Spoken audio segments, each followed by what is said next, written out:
बेटी जब ससुराल जाती है, मैके की यादें उसे हमेशा सताती हैं। ससुराल में वह पहली सुबह मुझे आज भी याद है। कितनी घबराकर मैं उठी थी, यह सोचती हुई कि कहीं देर न हो जाए। सब न जाने मेरे बारे में क्या सोचेंगे। केवल एक रात ही तो नए घर में कटी थी और इतना सब कुछ बदल गया। जैसे आसमान में उड़ती चिड़िया को किसी ने मोती के लालच देकर पिंजरे में कैद कर लिया हो। शुरू के कुछ दिन तो यूं ही गुजर गए। एक दिन हम बाहर घूमने गए। जब हम वापस घर आए तो सासू माँ की आंखों में खुशी तो दिख रही थी, लेकिन केवल अपनी बेटे के लिए। मैंने सोचा कि शायद नया रिश्ता है, एक दूसरे को समझने में कुछ वक्त लगेगा, लेकिन समय ने जल्द ही एहसास करा दिया कि मैं यहाँ बहू हूँ, इसलिए मैं जैसा चाहूँ वैसा नहीं कर पाऊँगी। कुछ कायदा और मर्यादा है जिसका मुझे पालन करना होगा, जैसे कि धीरे धीरे बात करना, धीरे से हंसना, सबके खाने के बाद खाना खाना। यह सब आदतें मुझे अपने आप आ गईं। माँ से भी बात कम होने लगी, जिसकी वजह से मुझे पीहर की याद आने लगी। ससुराल में पूछने पर कहा गया कि अभी नहीं, कुछ दिन बाद जाना। जिस पति ने शादी के समय कहा था कि आपकी बेटी पास में ही तो है, कभी भी आ जाया करेगी, उसके भी सुर बदल गए।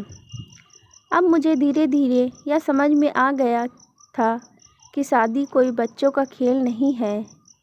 इसमें केवल घर नहीं बदलता, पूरी ज़िंदगी बदल जाती है। अब मैं कभी भी उठकर अपने पीहर नहीं जा सकती, यहाँ तक कि पीहर वालों को भी मुझसे मिलने के लिए पूछकर आना पड़ता है।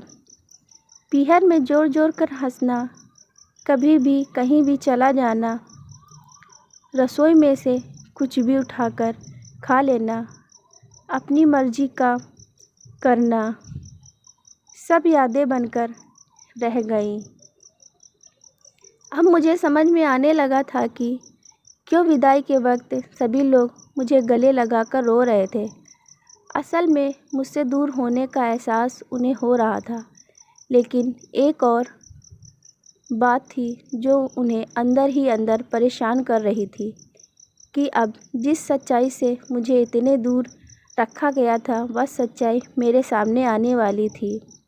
पापा का यह झूठ कि मैं उनकी बेटी नहीं बेटा हूँ, और अब दिन नहीं छुप पाएगा, जो कि उनकी सबसे बड़ी चिंता थी कि अब उनका बेटा, जिसको कभी भी बेटी होने का एहसास नहीं कराया गया था, जीवन के इतने बड़े सच से सामना करने जा रही थी।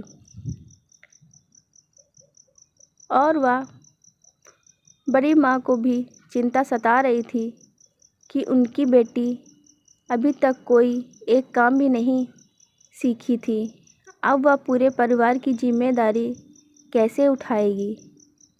सभी लोग मेरी विदाई और पराए होने का दर्द जान रहे थे सिवाय मेरे, इसलिए वह सभी लोग रो रहे थे।